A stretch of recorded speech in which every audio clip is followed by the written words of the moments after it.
Magandang araw sa inyo, mga minamahal kong kaibigan. Ako po si Dr. Miguel Santos, isang doktor na naglalaan ng aking propesyon sa pangangalaga ng ating mga nakatatanda.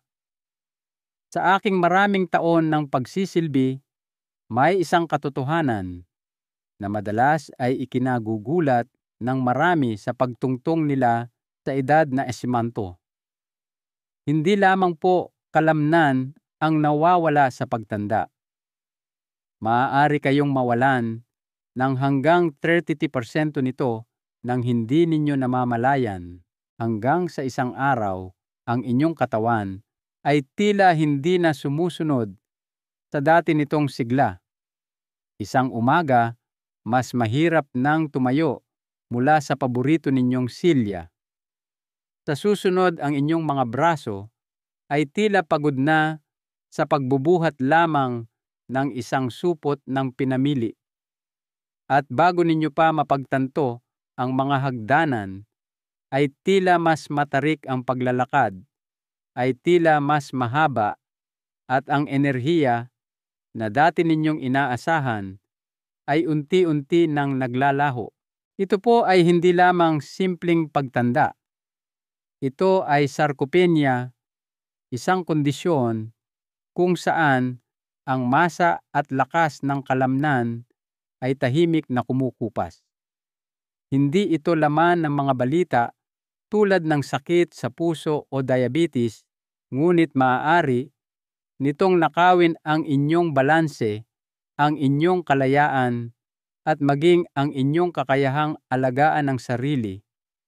At ang pinakanakababahala na bahagi, madalas itong nagsisimula ilang dekada bago pa man ito pag-usapan ng sinuman. Ngunit narito ang magandang balita na magbibigay sa inyo ng kapangyarihan habang hindi natin mapipigilan ang pagtakbo ng oras, kaya nating pigilan ang paglala ng sarcopenia. Maaari ninyong bawiin ang inyong lakas, ibalik ang inyong katatagan, at muling kumilos ng may kumpiyansa. At magsisimula tayo sa pinakasimple ngunit pinakamakapangyarihang sandata na madalas nating nakakaligtaan, ang pagkain sa ating mga plato. Ang kinakain ninyo pagkatapos ng edad 60 ay maaaring maging pagkakaiba sa pagitan ng pamumuhay ng may pag-iingat at pamumuhay ng buong buo. Kaya ngayon, samahan ninyo akong tuklasin ang mga pagkain na hindi lamang nagpapakain sa inyong katawan, kundi muling nagpapatatag nito. Magsisimula tayo sa isa na marahil ay nasa loob na ng inyong refrigerator, ngunit malamang ay minamaliit ninyo ang kapangyarihan nito sa loob ng maraming taon. 1. Hita ng manok. Ang lakas na madalas binabalewala sa loob ng maraming dekada. Maraming senior ang pumipili sa pitsyo ng manok sa pag-aakalang ito ang pinakamasustansyang pagpipilian. Ngunit pagdating sa muling pagpapatibay ng kalamnan pagkatapos ng edad 60, sa katunayan, ang hita ng manok na mayaman, malambot at puno ng mga sustansyang nagpapanumbalik ang nararapat na magkaroon ng pandangal na lugar sa inyong plato. Hindi tulad ng napakanipis na pitsyo, ang hita ng manok ay hindi lamang naglalaman ng mas masarap na lasa, kundi pati na rin ng mas balanseng timpla ng mga sustansya na hinahanap-hanap ng tumatandang kalamnan. Sa loob ng bawat lutong hita ay isang kumpletong mapagkukunan ng protina na may lahat ng siyam na mahahalagang amino acid, ang mga hilaw na materyales na kailangan ng inyong katawan para ayusin at muling buuin ang mga tissue. Hindi po ito maliit na bagay. Pagkatapos ng edad 60, ang ating mga katawan ay nagiging hindi gaanong episyente sa pagproseso ng protina. Nangangahulugan ito na ang mga senior ay madalas na nangangailangan ng mas marami, hindi mas kaunti nito upang mapanatili lamang ang kung anong mayroon na sila. Ang isang katamtamang laking hita ng manok ay naghahatid ng humigit kumulang 20 hanggang 25 gramo ng dekalidad na protina. Ngunit hindi lamang ito tungkol sa dami. Ito ay tungkol sa kakayahang magamit ito ng katawan. Ang katamtamang natural na taba sa hita ng manok ay tumutulong sa inyong katawan na sipsipin ang mahahalagang bitamina na natutunaw sa taba tulad ng A at K na mahalaga para sa lubrikasyon ng kasukasuan at kalusugan ng buto. Ang banayad na taba na iyon ay sumusuporta rin sa balanse ng hormone kalusugan ng immune system at katatagan ng enerhiya, isang bagay na hindi namamalayan ng maraming nakatatanda na nawawala kapag sila ay masyadong pumipili ng walang taba. Pag-usapan natin ang iron at zinc, dalawang mineral na madalas kulang sa mga senior. Ang hita ng manok ay nagbibigay ng pareho nito ng sagana. Ang iron ay tumutulong na magdala ng oxygen sa bawat selula ng inyong mga kalamnan na nagpapabawas ng pagkapagod at nagpapanatili ng sigla ng inyong katawan. Ang zinc naman ay gumaganap ng isang kritikal na papel sa pag-aayos ng tissue at depensa ng immune system na nagpapahintulot sa inyong katawan na makabawi mula sa pisikal na aktibidad o pinsala ng mas mahusay. Halimbawa na lang po si Aling Gloria, edad 73, mula sa isang tahimik na subdibisyon sa Laguna. Hindi niya gaanong pinapansin ang kanyang dieta hanggang sa nagsimula siyang makaramdam ng pangangalay at kawalan ng balanse sa kanyang mga paglalakad tuwing umaga. Hinikayat siya ng kanyang dietitian na subukan ang isang simpleng bagay, magdagdag ng 2 serving ng hita ng manok sa isang linggo na niluto sa oven na may mga halamang gamot at olive oil. Sa loob lamang ng 4 na linggo, si Aling Gloria ay hindi na kumakapit sa mga rehas. Mas tuwid na siyang maglakad, mas masigla ang pakiramdam, at nagsimula pa siyang sumayaw muli sa kanilang lingguhang pagtitipon sa simbahan. Nakakatuwa, sabi niya, akala ko dati ang manok ay manok lang, pero ngayon parang lakas na nasa plato. Ang tunay na nagpapangyari sa hita ng manok na madaling makuha ay kung gaano ito abot kaya at maraming gamit. Kung ito man ay lulutuin ninyo bilang tinola, iaadobo, iihawin na may bawang o idaragdag sa isang ginisang gulay, nag-aalok ito ng nutrisyon ng walang komplikasyon. Para sa mga nakatatandang may limitadong budget o namumuhay mag-isa, mahalaga ang pagiging simple nito.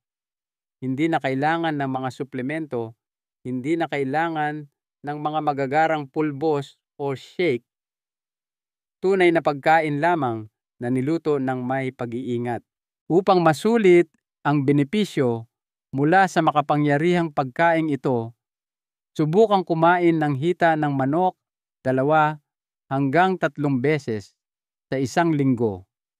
Isabay ito sa mga makukulay na gulay, whole grains o mga butong gulay para sa isang kumpletong pagkain.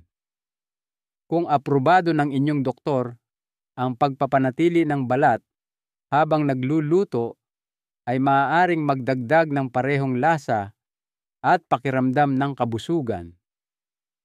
Ngunit kung binabantayan ninyo ang saturated fat, huwag mag-atubiling alisin ito pagkatapos maluto. Ang punto po ay hindi perpeksyon kundi pag-unlad. Bawat kagat ng hita ng manok ay isang pamumuhunan sa inyong lakas. Para sa mga nakatatandang nahihirapan sa pagod, na mga binti nananakit na kasukasuan, o nabawasang sigla, ang hamak na pagkaing ito ay maaaring maging unang hakbang tungo sa muling pagkadama ng katatagan. Karapatan ninyong makaramdam ng pagiging matatag, malakas, at may kakayahan. At nagsisimula ito sa mga pagpiling tulad nito. 2. Lentehas ang tahimik na lakas mula sa halaman. Ngayon, tingnan naman natin ang isang nakakagulat na kaalyado mula sa mundo ng mga halaman sa paglaban sa pagkawala ng kalamnan na maaaring tahimik na nakatago sa inyong pantry. Kung inakala ninyo na ang karne lamang ang tanging paraan upang magpatibay ng kalamnan, oras na para muling pag-isipan iyan. Isa sa mga pinakaminamaliit ngunit pinakamakapangyarihang pagkain para sa muling pagpapatibay ng kalamnan ay dumating sa anyo ng isang maliit na butong gulay, ang lentil o lentehas. Ang maliliit na butong ito ay nagtataglay ng isang tahimik na lakas na lalong angkop para sa mga nakatatanda na nais mapanatili ang kanilang enerhiya, mapabuti ang kanilang paggalaw, at mapalusog ang kanilang mga kalamnan nang hindi umaasa sa mabibigat na karne. Ang lentehas ay isang kahangahangang mapagkukunan ng protina mula sa halaman na naghahatid ng humigit kumulang 3 gramo bawat lutong tasa. Ngunit higit pa sa numero, ang mahalaga ay kung paano ito nakikipag-ugnayan sa inyong katawan. Para sa mga senior na may sensitibong panunaw o sa mga mas gusto ang mas magaan na pagkain, ang lentehas ay nag-aalok ng protina na madaling sipsipin, banayad sa tiyan, at puno ng mahahalagang amino acid. Kapag isinabay sa regular na pagkilos, kahit isang maikling araw-araw na paglalakad, sinusuportahan ng lentehas ang tuloy-tuloy na pagbabagong buhay ng mga hibla ng kalamnan, lalo na sa mga binti, balakang at braso. Ang iron ay isa pang tahimik na bayani sa lentehas. Maraming senior ang nakakaranas ng banayad na kakulangan sa iron nang hindi ito namamalayan. Maaari silang makaramdam ng pagkahapo pagkatapos ng magagaang gawain, pagkahilo, kapag tumatayo o pagkapagod sa maghapon. Nag-aalok ang lentehas ng isang non-heme na uri ng iron na kapag kinain kasama ng mga gulay na mayaman sa bitamina C tulad ng kamatis o bell pepper ay nagiging mas madaling magamit ng katawan. Sa halip na uminom ng mga tableta ng iron na maaaring magdulot ng paninigas ng dumi o pagduduwal, ang mga nakatatanda ay maaaring natural na muling buuin ang kanilang lakas sa pamamagitan ng mga pagkaing gawa sa lentehas na gumagana ng naaayon sa kanilang mga katawan. Huwag din nating kalimutan ang hibla fiber nito. Ang mga senior na nakikitungo sa mabagal na panunaw, pagbabago-bago ng asukal sa dugo o hindi mahusay na pagsipsip ng sustansya ay madalas na nakakahanap ng ginhawa sa mga pagkaing mayaman sa hibla. Sinusuportahan ng lentehas ang malusog na gut flora, mabubuting bakterya sa tiyan na mahalaga hindi lamang para sa panunaw, kundi para sa pagsipsip ng calcium, magnesium at mga bitamina B. Lahat ay gumaganap ng mahalagang papel sa pag-urong ng kalamnan at paggaling. Ang isang malusog na tiyan ay humahantong sa isang malusog na katawan. At kapag balanse ang inyong tiyan, natatanggap ng inyong mga kalamnan ang mga kagamitan na kailangan nila upang gumana ng may enerhiya at kagaanan. Isaalang-alang po natin si Mang Hernan, edad 75, mula sa Baguio City.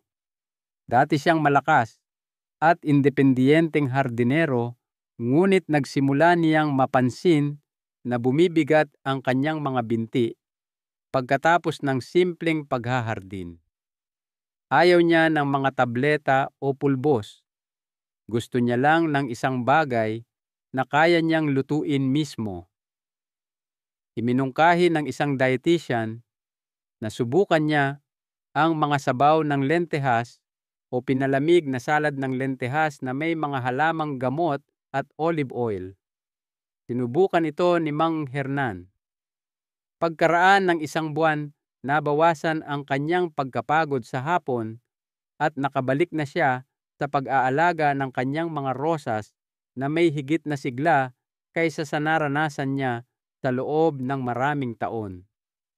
Para akong nagpakarga ng mas magandang gasolina, sabi niya nang may ngiti. Ang lentehas ay lubhang praktikal din. Mura ito, matagal masira at mabilis lutuin. Hindi kailangang ibabad, walang mga komplikadong hakbang. Para sa mga nakatatandang may limitadong budget o naghahanda ng sarili nilang pagkain, ang pagiging simple na ito ay isang regalo. Pula berde itim o kayumangging lentehas ay maaaring iakma sa mga sopas, casserole, grain bowl o kahit na mga veggie taco. Ang ilang serving lamang sa isang linggo ay maaaring tahimik na sumuporta sa kalusugan at paggaling ng kalamnan nang hindi nagdaragdag ng stress o hirap sa inyong pang-araw-araw na gawain. Kung nais ninyong palakasin ang mga benepisyo nito, ihain ang lentehas na may piga ng lemon juice o isang dakok ng espinaka. Hindi lamang ito nagdaragdag ng lasa, kundi pinapahusay din nito ang pagsipsip ng iron ng natural. At sa paglipas ng panahon, habang ang lentehas ay nagiging isang pangunahing bahagi ng inyong lingguhang pagkain, maaari kayong makapansin ng isang bagay na kahanga-hanga. Ang mga gawain ay tila mas magaan, ang paghinga ay tila mas madali, at ang lakas na dati tila naglalaho ay nagsisimulang bumalik dahan-dahan, ngunit tiyak. Hindi ito tungkol sa mga radikal na dieta o mga usong solusyon. Ito ay tungkol sa tunay na pagkain na gumagawa ng tunay na trabaho kung saan ninyo ito pinakakailangan. At habang maaaring maliit ang lentehas, ang epekto nito ay maaaring maging makapangyarihan. 3. Greek yogurt. Ang kaagapay sa buto at kalamnan. Ngayon, balingan natin ang isang malapot at nakakaginhawang pagkain na hindi lamang nagpapatibay ng kalamnan, kundi nagpapaginhawa rin sa inyong mga buto at tiyan. Isang bagay na marami ng senior ang nasisiyahan nang hindi namamalayan ang nakatagong lakas nito. Mayroong isang pamilyar at nakakaginhawang pakiramdam sa isang kutsarang yogurt. Ngunit kapag ang yogurt na iyon ay makapal at masaganang Greek yogurt, ito ay nagiging higit pa sa isang merienda. Ito ay nagiging isang pang-araw-araw na kasangkapan para sa muling pagtatayo ng pundasyon ng inyong katawan. Para sa mga nakatatandang nais manatiling malakas, matatag at aktibo, ang Greek yogurt ay nag-aalok ng isang simple ngunit makapangyarihang paraan upang protektahan at punan muli ang mga kalamnan mula sa loob. Ang dahilan kung bakit napakahalaga ng Greek yogurt para sa mga senior ay ang siksik nitong protina. Habang ang regular na yogurt ay may sariling mga benepisyo, Ang Greek yogurt ay higit pa sa pamamagitan ng pagbibigay ng humigit kumulang 15 hanggang 20 gramo ng dekalidad na protina sa bawat tasa. Kasama sa protina na iyon ang leucine, isang amino acid na lalong mahalaga pagkatapos ng edad 60. Ganito po iyon, habang tayo ay tumatanda, ang ating mga kalamnan ay hindi na tumutugon sa protina sa parehong paraan tulad ng dati. Ang kondisyong ito na kilala bilang anabolic resistance ay nangangahulugan na ang inyong katawan ay nangangailangan ng mas marami at mas mahusay na mapagkukunan ng protina upang mapanatili lamang ang lakas na mayroon na ito. Ang leucine ay tumutulong na simulan ang proseso ng pagbuo ng kalamnan na kumikilos na parang isang susi na muling nagpapaandar sa makina. Iyon ang dahilan kung bakit ang pagsasama ng Greek yogurt sa inyong pang-araw-araw na gawain ay hindi lamang nakakatulong, ito ay mahalaga. Nagbibigay ito sa inyong mga kalamnan ng gatong na kailangan nila upang makabawi maayos at lumakas, lalo na kapag isinabay sa magaan na aktibidad tulad ng paglalakad o pag-uunat. Ngunit ang kapangyarihan ng Greek yogurt ay hindi nagtatapos sa protina. Mayaman din ito sa calcium na nagpapanatiling matibay sa inyong mga buto at sumusuporta sa mga kalamnan na umaasa sa mga butong iyon upang kumilos ng mahusay. Ang mahinang buto ay nagpapahirap sa mga kalamnan na humahantong sa pagkapagod, kawalang tatag, at mas mataas na panganib ng pagkahulog. Sa pamamagitan ng pagsuporta sa inyong balangkas, binibigyan ng Greek yogurt ang inyong mga kalamnan ng tulong na kailangan nila upang kumilos ng may kumpiyansa, maging ito man ay pagpasok sa banyo o pag-abot sa isang kahon sa aparador. Kunin natin si Lola Linda, isang 71 taong gulang na lola mula sa Quezon City. Nagsimula niyang mapansin na ang kanyang mga kamay ay nanghihina at ang kanyang mga binti ay mas nangangalay tuwing siya ay may mga inaasikaso sa labas.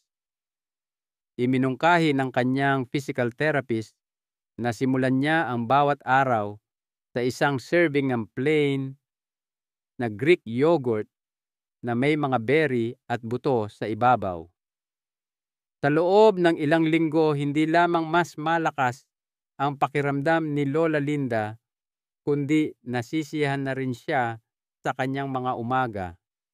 Simple lang, sabi niya, pero epektibo. At bahagi ng pagiging simple na iyon ay nasa probiotics ng Greek yogurt. Ang mga kapaki-pakinabang na bakterya na ito ay tumutulong na mapanatili ang isang malusog na tiyan. At ang isang malusog na tiyan ay kung saan nagsisimula ang pagsipsip ng sustansya. Kung walang mahusay na panunaw, kahit na ang pinakamahuhusay na pagkain ay maaaring dumaan lamang ng hindi tunay na nagpapalusog sa inyong katawan. Ibinabalik ng probiotics ang balanse na tumutulong sa inyong sipsipin ang magnesium, calcium at vitamina D, mga sustansyang nagpapatibay ng mga buto at sumusuporta sa pag-urong ng kalamnan. Para sa mga may lactose sensitivity, ang mga pamilihan ngayon ay nag-aalok ng malawak na hanay ng mga lactose-free o plant-based na Greek-style na yogurt na naghahatid pa rin ng sapat na protina. Kung ihahalo man sa isang smoothie, ipapahid sa whole grain na tinapay o gagamitin sa mga maaalat na recipe bilang alternatibo sa sour cream, nag-aalok ang Greek yogurt ng kakayahang umangkop at lasa ng walang komplikasyon upang mapanatiling balanse ang inyong enerhiya at matatag ang inyong asukal sa dugo. Piliin ang mga uri na walang dagdag na asukal at magdagdag ng sarili ninyong prutas mani o isang patak ng pulot kung nais. Ang isang serving sa isang araw, lalo na sa umaga o pagkatapos ng aktibidad, ay maaaring maging isang tahimik na gawa ng proteksyon na nagbibigay sa inyong mga kalamnan ng lakas na kailangan nila upang patuloy na suportahan kayo. Kaya sa susunod na kukuha kayo ng merienda, tandaan ito, hindi lamang ninyo pinapakain ang inyong gutom, kundi muling itinatayo ang inyong katatagan. At sa bawat malapot na kutsara ng Greek yogurt, gumagawa kayo ng isa pang hakbang tungo sa isang mas matatag at malusog na kinabukasan. 4. Kamote ang natural na gatong na kailangan ng iyong katawan. Ngayon, pag-usapan natin ang isang pagkain na madalas hindi nauunawaan, isang starchy na gulay na sa halip na pabagalin kayo ay maaaring eksakto ang natural na gatong na hinahanap-hanap ng inyong tumatandang katawan. Mayroong isang karaniwang takot na taglay ng maraming nakatatanda na ang pagkain ng carbohydrates ay magpapabagal o maging hindi malusog sa kanila. Ngunit hindi lahat ng carbs ay nilikhang pantay-pantay. Sa katunayan, isa sa pinakamakapangyarihang pagkain para sa pagpapagaling ng kalamnan para sa mga senior ay isang carbohydrate na direktang nagmumula sa lupa, puno ng kulay at nutrisyon ang kamote. Ang kamote ay hindi lamang pampaginhawang pagkain. Ito ay gatong.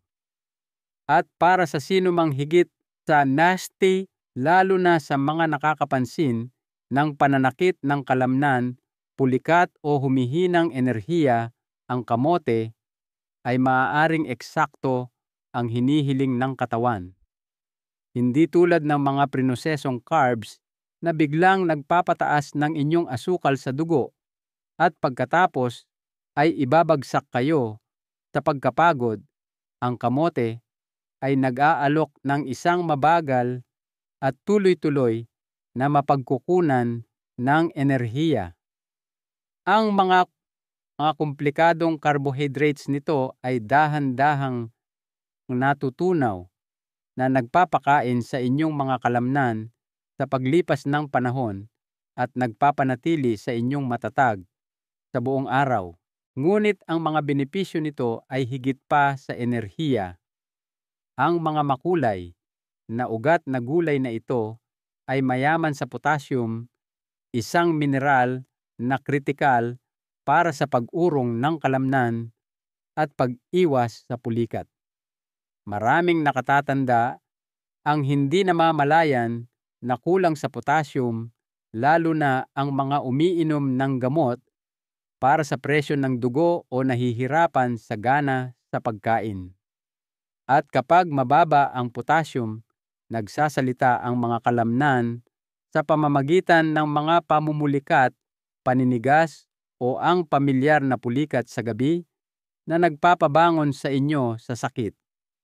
Ang isang katamtamang laking kamote ay makakatulong na punan muli ang nawawala sa inyong mga kalamnan na nagpapanumbalik ng balanse at nagpapababa ng panganib ng mga hindi komportabling sorpresa. Nariyan din ang beta-carotene, ang antioxidant na nagbibigay sa kamote ng kanilang natatanging kulay kahel. Ginagawa itong bitamina A ng inyong katawan na tumutulong na bawasan ang protektahan ang mga kasukasuan at suportahan ang paggaling. Ito ay lalong mahalaga para sa mga senior na nakikitungo sa mga nananatiling pananakit pagkatapos maglakad, maghardin o tumayo ng matagal. Sa pamamagitan ng pagtulong na bawasan ang oxidative stress, sinusuportahan ng kamote ang parehong paggalaw ng kasukasuan at pagbabagong buhay ng kalamnan na nagpapahintulot sa inyong makabawi ng mas madali at kumilos ng walang pag-aalinlangan. Isipin po ninyo si Tita Rita, isang 74 taong gulang na babae mula sa isang bayan sa Batangas na halos sumuko na sa kanyang mga paglalakad sa gabi. Madalas sumakit ang kanyang mga binti pagkatapos at naninigas ang kanyang mga tuhod pagsapit ng gabi. Ngunit nagbago ang lahat nang imungkahi ng kanyang doktor na magsimula siyang kumain ng kamote 2 beses sa isang linggo na niluto sa oven na may olive oil, rosemary at isang kurot ng asin. Sa loob ng 3 linggo, nawala ang kanyang pananakit pagkatapos maglakad. Mas marami siyang enerhiya, mas magaan ang pakiramdam ng kanyang mga tuhod at inaabangan na niya muli ang oras ng pagkain. Ito ang unang pagkain na talagang hinahanap-hanap ko, sabi niya nang nakangiti. Ang kamote ay mayaman din sa magnesium, manganese at vitamina C, lahat ay mahalaga para sa kalusugan ng buto at paggaling ng kalamnan. Ang mga sustansyang ito ay nagtutulungan upang palakasin ang inyong balangkas upang ang inyong mga kalamnan ay maaaring gumana ng walang pilay. Pinapayagan ng matibay na buto ang inyong mga kalamnan na gawin ang kanilang trabaho ng mas mahusay na nagpapabawas ng pagkapagod at tumutulong na maiwasan ang pinsala. At hindi tulad ng mga suplemento na maaaring makasama sa tiyan o makipag-ugnayan sa mga gamot, ang kamote ay naghahatid ng mga benepisyong ito ng banayad at natural. Ito rin ay hindi kapanipaniwalang maraming gamit. Kung nilaga, niluto sa oven, pinasingawan o hiniwa para sa almusal, madaling isama ang kamote sa halos anumang pagkain. Maaari ninyo itong isabay sa isda, lentehas o hita ng manok upang bumuo ng isang masustansyang plato. Ang banayad na tamis nito ay nakakabusog ng walang dagdag na asukal. At kapag inihanda na may kaunting malusog na taba tulad ng olive oil o abukado, tinutulungan nito ang inyong katawan na sipsipin ang mas maraming bitamina na natutunaw sa taba, isang matalino at natural na kombinasyon na sumusuporta sa paggaling at katatagan. Subukang isama ang kamote sa inyong mga pagkain 2 hanggang 3 beses sa isang linggo na pinagsasalit-salit ang mga kulay kahel at lilang uri para sa mas malawak na profile ng antioxidant. Ang layunin ay hindi baguhin ang inyong dieta sa isang gabi, kundi dahan-dahang palitan ang kinuha ng panahon at pagod. At sa bawat kagat, hindi lamang kayo kumakain. Kayo ay muling nagtatayo. Kayo ay namumuhunan sa mas malakas na mga binti, mas matatag na balanse, at ang kakayahang kumilos sa buhay ng may mas kaunting sakit at mas maraming lakas. Kaya kung iniiwasan ninyo ang carbs dahil sa takot oras na upang tanggapin muli ang uri na nagpapagaling, ang kamote ay higit pa sa isang side dish. Ito ay isang diskarte, isang natural at subok na paraan upang protektahan ang inyong kalayaan at palusugin ang inyong lakas mula sa loob. PIM.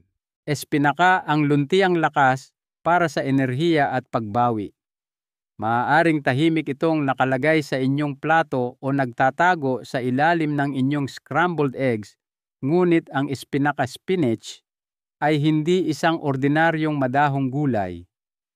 Para sa mga nasa edad 60, pataas, ang hamak na gulay na ito ay nagtataglay sa loob nito ng isang makapangyarihang hanay ng mga kasangkapan na idinisenyo upang protektahan, ibalik at pasiglahin ang mga tumatandang kalamnan. At ginagawa nito ito ng may biyaya na madalas ay hindi napapansin. Ang espinaka ay mayaman sa magnesium, isa sa pinakamahalagang mineral para sa paggana at pagbawi ng kalamnan. Habang tayo ay tumatanda, ang antas ng magnesium ay madalas na bumababa, na humahantong sa mas malaking panganib ng pamumulikat, panghihina at mahinang koordinasyon.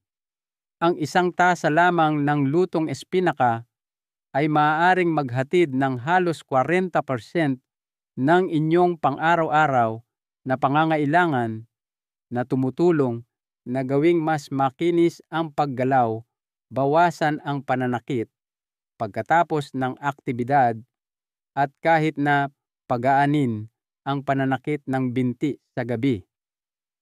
Para sa mga senior na nakakaramdam ng paninigas habang naglalakad o hindi na gaanong nakakapag-unat, ang espinaka ay maaaring ang natural na lunas na kanilang hinahanap. Ngunit ang magnesium ay simula pa lamang.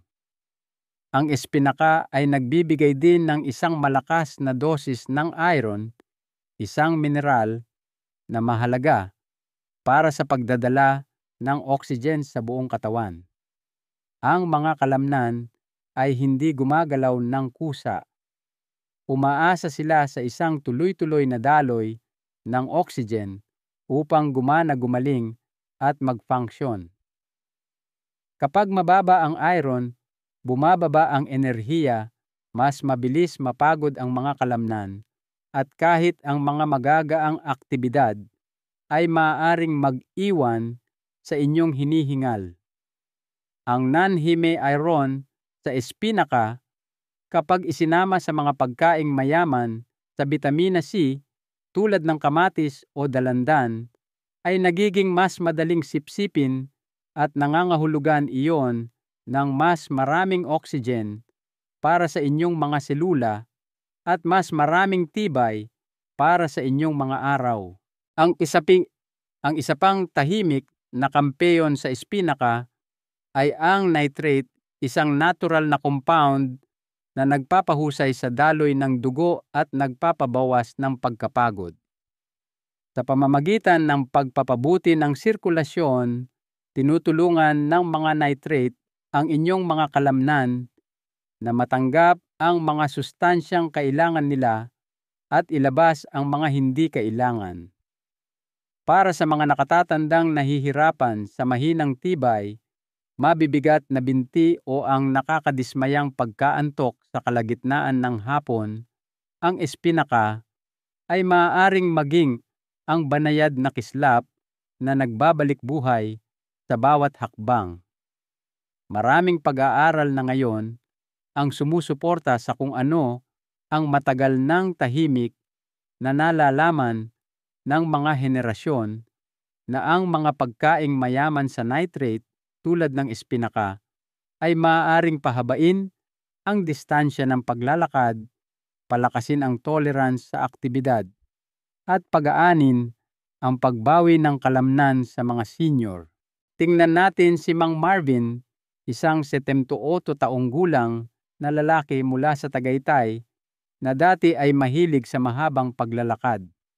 Kamakailan, pinaikli niya ang kanyang mga paglalakad dahil sa pamumulikat ng binti at pakiramdam ng kawalan ng balanse.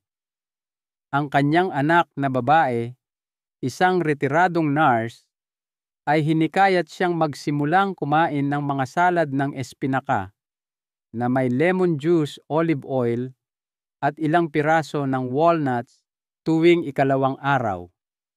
Sa loob ng ilang linggo, napansin ni Mang Marvin ang pagkakaiba. Mas maluwag ang kanyang mga binti, mas sigurado ang kanyang mga hakbang, at mas madali ang kanyang paghinga. Salad lang ito, sabi niya, pero napakalaki ng naitulong. At ang pagkakaibang iyon ay mas malalim pa. Naglalama ang espinaka ng bitamina K na tumutulong na mapanatili ang densidad ng buto at integridad ng kasukasuan, isang mahalagang papel dahil ang inyong mga kalamnan ay umaasa sa matibay na pundasyon upang gumana ng maayos. Naghahatid din ito ng bitamina A folate at mga antioxidant tulad ng lutein na nagpoprotekta sa mga selula mula sa pamamaga at pinsalang may kaugnayan sa edad. Ang mga sustansyang ito ay hindi lamang tumutulong sa inyong bumuti ang pakiramdam. Tinutulungan nila kayong manatiling maayos na nagbibigay sa inyong katawan ng kailangan nito upang pabagalin ang pagkasira at makabangon ng may higit na kumpiyansa. Ang nagpapangyari sa espinaka na lalong angkop sa mga senior ay kung gaano ito kadaling ihanda. Mabilis itong maluto, lumalambot sa kaunting singaw at natural na nalalanta sa mga maiinit na pagkain nang walang gaanong pagsisikap.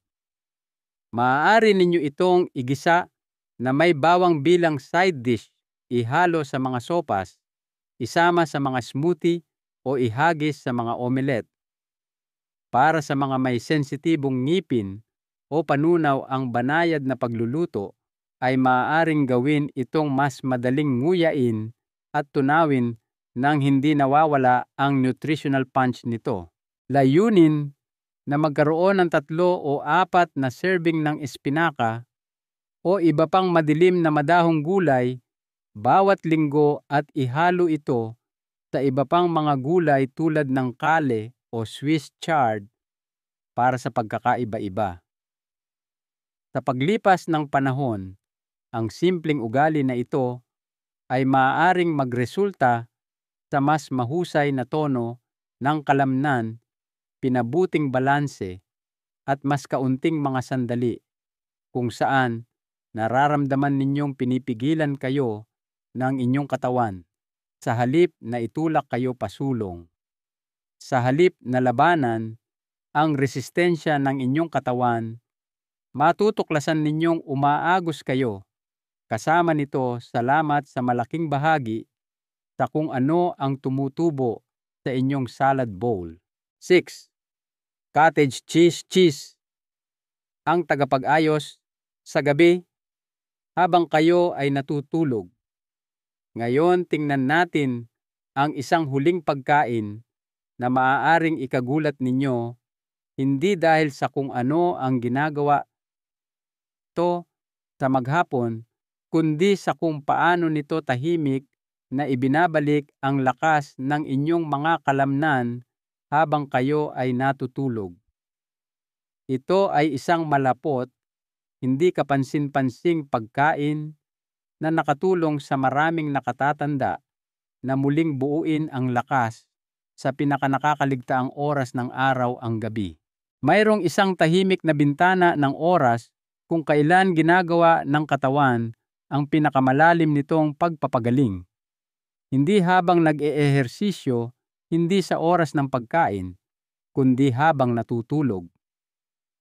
At ang pipiliin ninyong kainin bago matulog ay maaaring gumawa ng malaking pagkakaiba sa kung gaano kahusay naaayos ang inyong mga kalamnan sa magdamag, lalo na habang kayo ay tumatanda.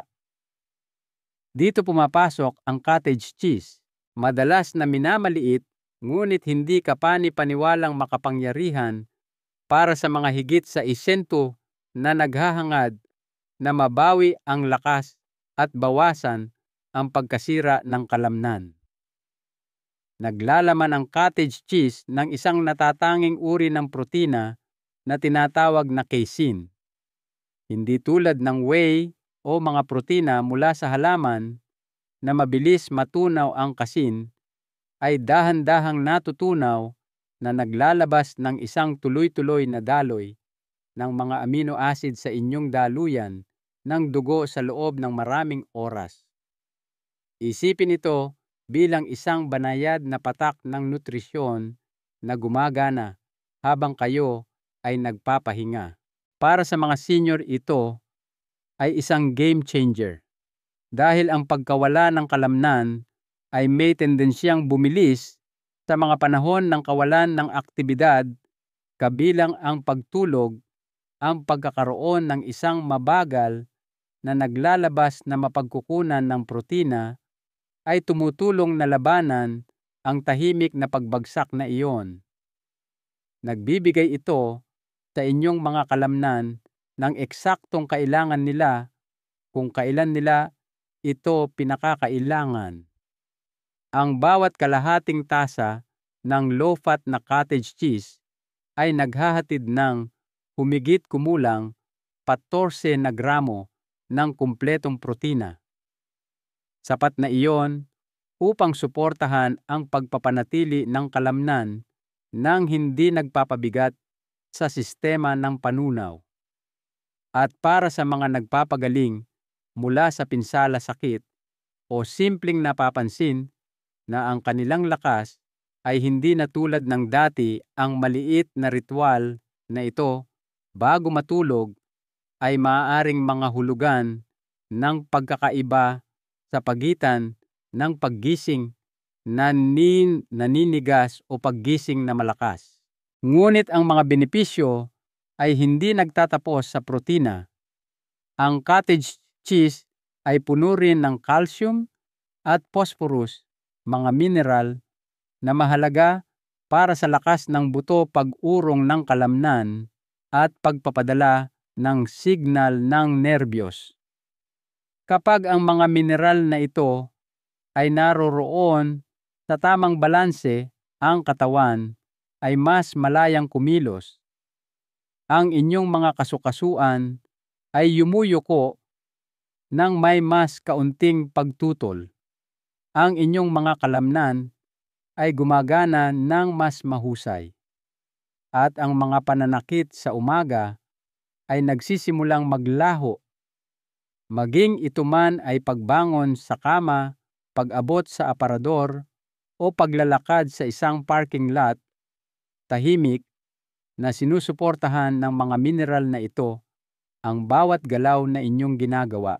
May isa pang tahimik na benepisyo na dapat tandaan: tryptophan. Ito ay isang amino acid na natural na matatagpuan sa mga produktong gatas. At gumaganap ito ng isang papel sa produksyon ng serotonin at melatonin, ang mga kemikal sa utak na tumutulong sa inyong mag-relax at makatulog ng mahimbing. Para sa mga nakatatandang nahihirapan sa putol-putol na pahinga o nagpapagulong-gulong sa gabi, ang isang serving ng cottage cheese bago matulog ay maaaring banayad na hikayatin ang katawan tungo sa isang mas makinis at mas nakakapagpanumbalik na siklo ng pagtulog. Alam ito ni Tatay Franklin, isang 70 taong gulang mula sa Pampanga mismo. Matapos ang isang pinsala sa balakang, nahirapan siyang mabawi ang lakas. Sa kabila ng pagkain ng regular na pagkain, pakiramdam pa rin niya ay nawawala ang kanyang mga kalamnan.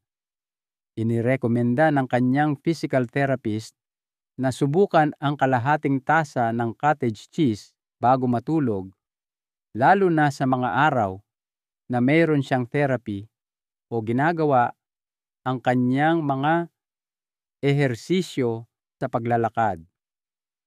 Pagkatapos lamang ng 2 linggo, napansin ni Tatay Franklin na gumigising siya na may mas kaunting paninigas, mas mahusay na balanse, at isang nakakagulat na pakiramdam ng enerhiya sa umaga. Hindi ko akalain na ang isang merienda bago matulog ay makakatulong sa akin na maglakad ng mas maayos, sabi niya. Para sa mga lactose intolerant o nagbabantay sa sodium, marami ng mga pagpipilian ngayon, mga version na lactose-free, mga brand na mas mababa sa sodium at kahit mga uri na gawa sa gatas ng kambing. At ito ay isang maraming gamit na pagkain. Ang cottage cheese ay masarap kapag ipinares sa mga prutas tulad ng mangga o saging mga berry o isang budbod ng kanela at tinadtad na mani. Maaari rin itong maging maalat na hinaluan ng mga halamang gamot, ipinahid sa tinapay o idinagdag sa scrambled eggs. Ang susi ay hanapin kung ano ang nababagay sa inyong panlasa at gawin itong bahagi ng inyong ritual sa gabi. Subukang kumain ng cottage cheese 2 o 3 gabi sa isang linggo, lalo na pagkatapos ng mga aktibong araw kung kailan nagtrabaho ng husto ang inyong katawan at nangangailangan ng pagkumpuni. Sa paglipas ng panahon, ang maliit na hakbang na ito ay makakatulong na bumuo ng isang gawain sa gabi na hindi lamang sumusuporta sa mas malakas na mga kalamnan, kundi pati na rin sa mas mahusay na pagtulog at isang mas maliwanag na simula sa bawat umaga. Mayroong isang bagay na nakakaginhawa sa pag-alam na habang ang mundo ay bumabagal, ang inyong katawan ay maaari pa ring gumaling lumakas at maghanda para sa buhay na darating. At sa bawat kutsara ng cottage cheese, pinipili ninyong palusugin ang paggaling na iyon, tahimik, malalim at may layunin. Konklusyon, ang lakas ay nasa inyong plato. Ngayong natuklasan na natin ang 6 sa pinakamakapangyarihang pagkain para sa pagprotekta at muling pagtatayo ng kalamnan pagkatapos ng edad 60 oras na upang pagsama-samahin ang lahat. Dahil kapag ang mga pagpipiliang ito ay naging mga gawi, isang bagay na kahanga-hanga ang nagsisimulang mangyari. Hindi lamang sa inyong katawan, kundi sa paraan ng inyong pamumuhay. Ang pagtanda ay hindi inaalis ang inyong lakas sa isang iglap. Nangyayari ito ng tahimik, dahan-dahan sa pamamagitan ng mga taon ng maliliit na pagkawala. Kaunting balanse dito, kaunting enerhiya doon, isang unti-unting pagkupas ng kalamnan na dati ay nagdadala sa inyo ng walang kahirap-hirap. Ngunit kung paanong ang lakas ay maaaring dahan-dahang maglaho, maaari rin itong bumalik. At nagsisimula ito sa isang bagay na kasing karaniwan at kasing personal ng pagkaing inilalagay ninyo sa inyong plato. Ang bawat kagat na inyong ginagawa pagkatapos ng edad 60 ay higit pa sa nutrisyon. Ito ay isang desisyon. Isang desisyon na suportahan ang inyong katawan sa halip na hayaan itong masira ng panahon. Isang desisyon na tumayo ng mas matuwid, kumilos ng mas madali upang maiwasan ang pagkahulog na maaaring nangyari kung ang inyong mga kalamnan ay medyo mas mahina. Hindi ito tungkol sa panlabas na anyo. Ito ay tungkol sa kalayaan. Ang kalayaang buhatin ang inyong apo maglakad ng walang takot, tumayo mula sa inyong upuan ng walang pag-aalinlangan. Ang 6 na pagkaing ito ay hindi kakaiba. Hindi nila kailangan ng mga mamahaling suplemento, komplikadong mga recipe o mahigpit na dieta. Sila ay pamilyar, abot kaya at makapangyarihan. Ang hita ng manok ay nagdadala ng protina at iron ng direkta sa inyong mga kalamnan. Ang lentehas ay nag-aalok ng lakas mula sa halaman na sumusuporta sa panunaw at enerhiya.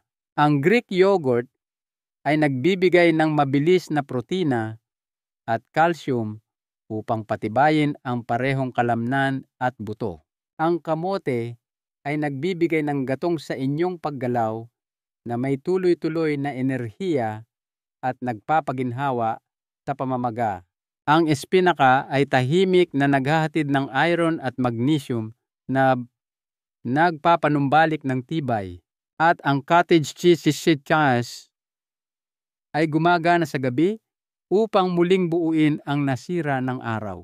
Kapag ang mga pagkaing ito ay naging bahagi ng inyong ritmo, bahagi ng inyong linggo, lumilikha sila ng higit pa sa nutrisyon. Lumilikha sila ng momentum. Bawat pagkain, nagsisimulang tumugon ang inyong katawan. Maaaring hindi ninyo ito mapansin ng sabay-sabay, ngunit mararamdaman ninyo ito sa paraan ng pagdadala sa inyo ng inyong mga binti, ng medyo mas malayo, sa paraan ng pag-angat ng inyong mga braso, ng medyo mas madali sa paraan ng pagbati ninyo sa umaga ng may kaunting kumpiyansa. At tandaan ninyo, hindi pa huli ang lahat. Ang katawan ay may hindi kapani-paniwalang kakayahang mag-ayos lumakas at sorpresahin tayo kahit na sa ating mga huling taon. Hindi ninyo kailangang baguhin ang inyong buhay sa isang gabi. Magsimula sa maliit. Isang kutsarang Greek yogurt para sa almusal. Isang sopas ng lentehas sa isang tahimik na hapon. Isang piraso ng inihaw na manok para sa hapunan. Ang bawat hakbang ay isang pagbabalik sa isang bagay na mas malalim sa sigla, sa katatagan, sa dignidad ng pamumuhay sa inyong sariling mga tuntunin. Isang mahalagang aral mula sa inyong doktor. Bilang inyong manggagamot, nais kong iwan sa inyo ang isang mahalagang aral. Ang pagtanda ay hindi isang sentensya ng panghihina, bagkus ito ay isang bagong yugto na puno ng pagkakataon. Ang pagkakataong alagaan ang ating sarili sa paraang hindi natin nagawa noon. Huwag ninyong tingnan ang pagkain bilang pamatid gutom lamang. Tingnan ninyo ito bilang inyong pinakamakapangyarihang gamot at kasangkapan para sa pagbuo ng isang mas malakas at mas mahabang buhay. Kayo ang may hawak ng kapangyarihan laban sa pagtanda. Hindi kayo nasa awa ng panahon. Sa tamang nutrisyon, maaari ninyong harapin ang mga darating na taon ng may lakas, biyaya at katatagan. Kung ang mensaheng ito ay nakaantig sa inyo o nagpaalala sa inyo ng isang taong mahalaga sa inyo, inaanyayahan ko po kayong ibahagi ito. Ipaalam sa iba na posible pang muling magpalakas, makaramdam ng sigla at kumilos ng may katiyakan sa halip na takot. At kung nais ninyong patuloy na makatanggap ng mga mapagkakatiwalaan at makabuluhang payo na sadyang ginawa para sa mga taon na pinakamahalaga, mangyaring mag-iwan ng komento sa ibaba, ibahagi ito sa inyong mga kamag-anak at mag-subscribe sa aming channel. Dahil ang inyong pinakamalalakas na taon ay hindi pa tapos. Narito pa rin sila sa bawat kagat, bawat hakbang at bawat desisyon na gagawin ninyo mula sa sandaling ito. At narito kami upang samahan kayo sa landas na iyon, isang plato sa bawat pagkakataon.